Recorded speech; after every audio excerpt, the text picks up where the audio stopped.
Hello, and welcome to episode 10 of the Journey to Tetelestai. During the last 9 episodes, we met some very interesting people. They all have had one common characteristic: faith. They trusted in God, and it changed everything. We saw in the last 2 episodes that Abraham believed God, and God gave him a child in his old age. God kept his promise to Abraham. He multiplied his seed. His children and grandchildren grew to be a great nation. Today, we're going to see what happened to Abraham's descendants and how God raised up another leader. It's interesting that God's plan always includes some person who is placed in a position where that person must trust in God. The person we're going to meet in this episode is Moses. Many consider him to be one of the greatest leaders in all of human history.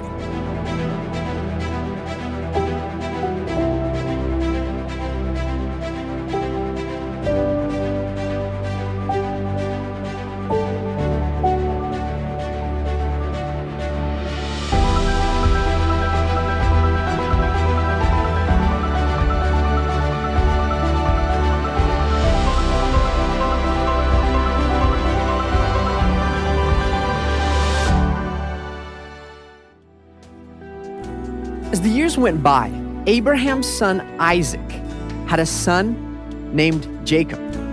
As an adult, God gave Jacob a new name and called him Israel. Israel had 12 sons. And the families of these 12 sons grew into what became known as the 12 tribes of Israel. But when a famine ravaged the land of Canaan, they went to live in Egypt. There, the children of Israel lived as strangers in a country that was not their own. The ruling Pharaoh of Egypt feared that the Israelites might become too numerous and too powerful, so Egypt enslaved them.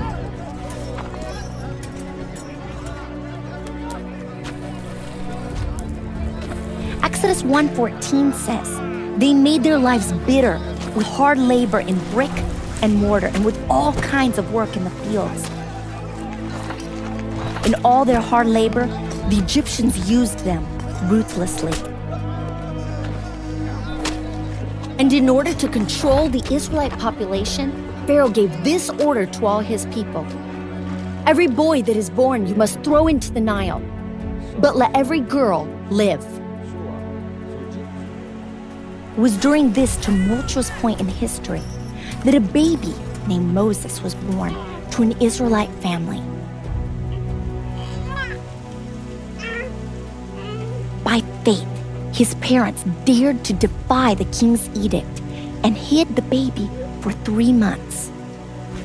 When she could hide him no longer, she got a papyrus basket for him and coated it with tar and pitch. Then, she placed the child in it and put it among the reeds along the bank of the Nile.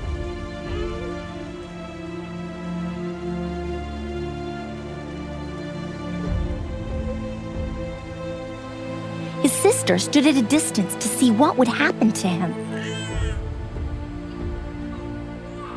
Then, Pharaoh's daughter went down to the Nile to bathe. She saw the basket among the reeds and sent her slave girl to get it. She opened it and saw the baby. He was crying, and she felt sorry for him. "This is one of the Hebrew babies," she said. Then his sister asked Pharaoh's daughter, "Shall I go and get one of the Hebrew women to nurse the baby for you?" "Yes, go," she answered. And the girl went and got the baby's mother. Pharaoh's daughter said to her, "Take this baby and nurse him for me, and I will pay you." So the woman took the baby and nursed him. When the child grew older, she took him to Pharaoh's daughter, and he became her son. Egypt was a world power in that day, but as a nation, they had rejected the one true God. They had exchanged the truth of God for a lie, and they worshiped and served created things instead of the Creator. And historians and archaeologists have carefully documented the Egyptian culture and way of life, giving us more background information to the events that take place in the following passages. You see, the Egyptians didn't worship God, who created the Nile River. They worshiped the river itself and even offered a national sacrifice of a boy or a girl each year to appease Happy, the Nile god. And they had a host of other false gods. Among them was Heket, the frog-headed goddess of life and birth. There was Hathor, the cow goddess, Shu, the god of the sky, and the sun god, Ammon-Re, chief of the Egyptian gods. Egypt had strayed so far from the truth that even Egypt's ruler, the Pharaoh, had declared himself to be a god king.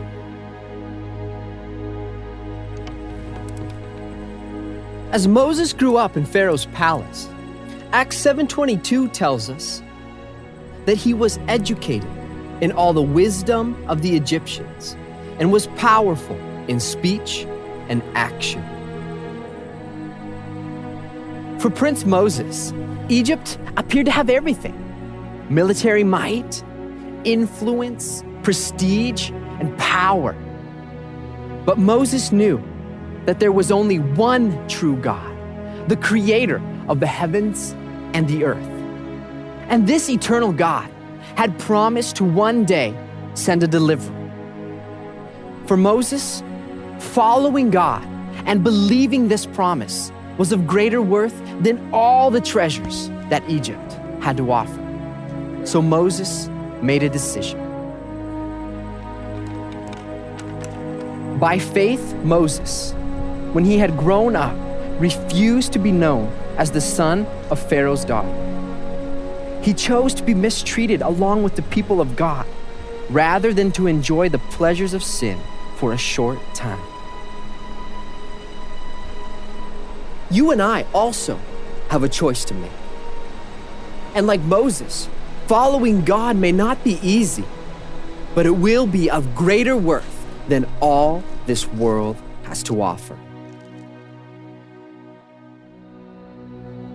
There comes a time in all of our lives in which we must decide what is truly important.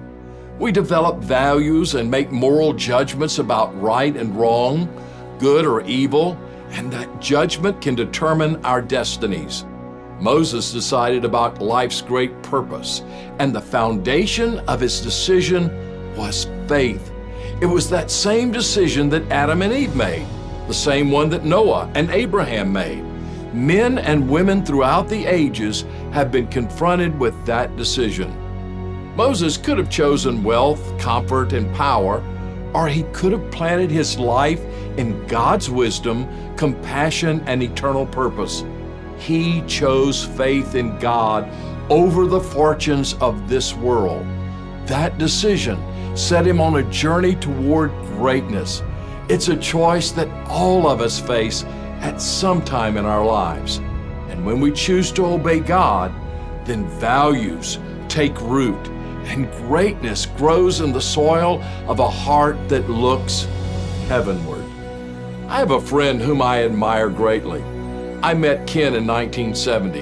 It was at that time that he was faced with a similar decision to that of Moses. He was the first person in his family to study at the university. Everyone was proud of him and felt that he had potential to do something really great with his life. I met Ken during his first year at the university. I was speaking at a small Christian church near the school, and he was in a music group that sang during the meeting. There was a great visitation of God's Spirit among this small group of people. Many people surrendered their lives to God. Ken was one of them. He turned his heart toward heaven and told God that he would follow him anywhere. Not long afterward, he was put to the test. God worked mightily among the youth in that region of the state. The nightly meetings grew from 25 young people to thousands in attendance. We were scheduled to conclude after 4 days, but the meetings continued for nearly 4 weeks. God met with us. God was working deeply in my heart during that time, and I felt Him calling me to walk across America and call the nation back to God. I had experienced a great spiritual awakening and wanted my contemporaries to encounter God in the same way. We met to pray and seek God, and a handful of other young people felt the same call. One of them was Ken, but it meant that he had a very serious decision to make. If he made this walk across America, he would have to drop out of school. His education would come to a halt. His parents were disturbed by his decision, and his father told him that he couldn't make his walk because he had been diagnosed with cancer and only had a few weeks to live. He told Ken that his mother wouldn't have anyone to be there for her if Ken made this walk. Ken's heart was broken by the news. He prayed and sought counsel from others to make sure he was truly discerning God's leadership. He concluded that he must walk across the nation and call it back to God. He chose God over family, education, and prosperity, and told his father, "I love you, and I love Mom so much, but I must obey God. I know that God will take care of you." His father came to see us off the day that we left on the walk. He told Ken, "Son, I'm sorry, but I lied to you. I don't have cancer. I'm not going to die. I only told you that because I didn't want you to drop out of school." His father and mother ended up walking with us part of the way. Oh, how God worked on that walk across America. Many lives were transformed, but Ken's life had been changed. His values were established. He wanted to know and love God more than the treasures of this world. But Ken's story didn't stop with that when we made our walk. He returned to Louisiana and finished his education, even earning a doctoral degree. He became a well-known pastor in Texas and later became president of an institution to help orphan children. He then became executive vice president of one of America's premier universities. He achieved greatness, and it began with a decision, one that put God first in his life. Just as Moses made a decision to pursue God rather than the treasures of this world, Ken made a similar decision. God blessed him. God honored him. God used Ken. He wants to do the same with you.